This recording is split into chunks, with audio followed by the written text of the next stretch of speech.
Instead of teaching this yoga, if I sit in Chennai and just predict people's future, I will tell you in the next 10 years exactly what will happen in your life.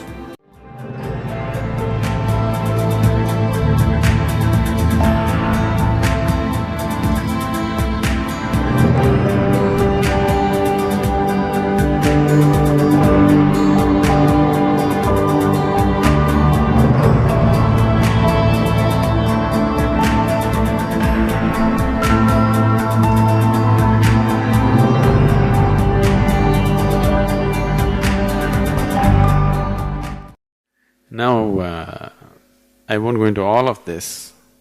Astrology. What is it that you're trying to do? You're trying to look at the positions of the planet and make certain predictions, right? I want you to understand, most of the time, people who make good predictions are people who, tell you about the past very clearly, or some people tell you tomorrow what's going to happen very clearly. They're not doing it looking at the planets, they're doing it looking at you. A certain intuitiveness is there in a certain person, he says. Instead of teaching this yoga, if I sit in Chennai and just predict people's future, I will tell you in the next 10 years exactly what will happen in your life. Within 3 days, I will have a reputation that half the Chennai will be standing in queue. Very easily I can do that.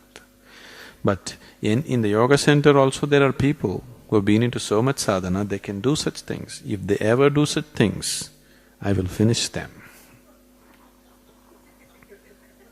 We won't let them go on with that nonsense. We'll immediately chuck them out of the place. Because by predicting somebody's future, you don't alter the quality of his life in any way. You don't bring any kind of true well-being. It is just, you're getting him into more and more ignorance, isn't it? Now if you have the power to know your tomorrow, you will only become more ignorant, more egoistic, more stupid, more harmful. You go by the normal rules, it's okay, you don't have to know what's tomorrow. You are made like this right now, the quality of your life and your own way of being is such, if you know tomorrow today, you will not participate in today, isn't it? Yes or no? Suppose I tell you, whatever you do, you're not going to die. You will do irresponsible things in the world. Or if I tell you tomorrow morning anyway you will die, now you won't participate in today, isn't it? So, you should not know the future. It's not necessary for you to know the future. Can somebody predict? Yes, sometimes. But that's not 100%. It's never 100%. Every object has a certain influence on you.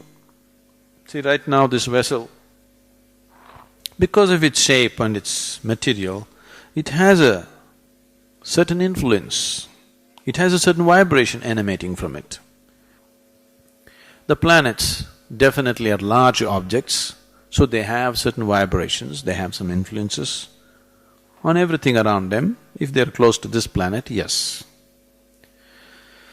Do you know, on Paurnami and Amavasya days, full moon day and new moon day days, people who are little mentally disturbed or imbalanced become much more imbalanced? Yes? Even the ocean is going crazy, isn't it? Do you all go crazy? Twice a month? Some of you are not saying anything.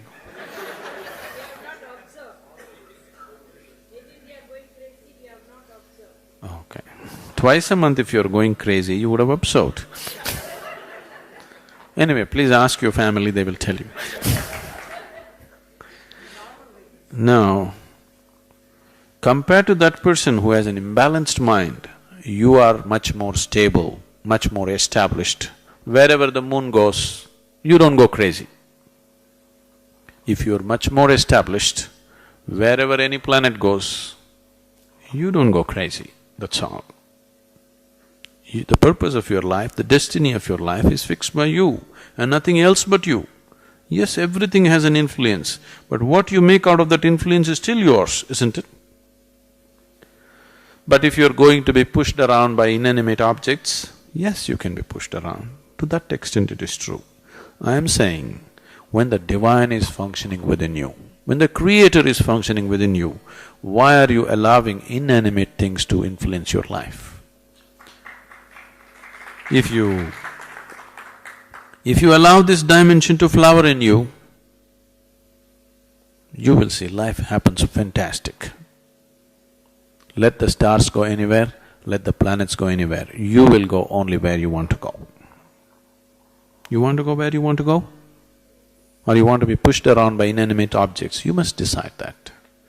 Now, they're writing it in horoscope and giving it to you how you're going to live. Please tell me, if there is an intelligent person in this room, can you predict what he will do the next moment? He may do something that nobody has ever done, isn't it? If there is a fool here, if you look at him, you can say, okay, this is how you will live. If they have to write it on paper and give you that this is the way you will live, what to do?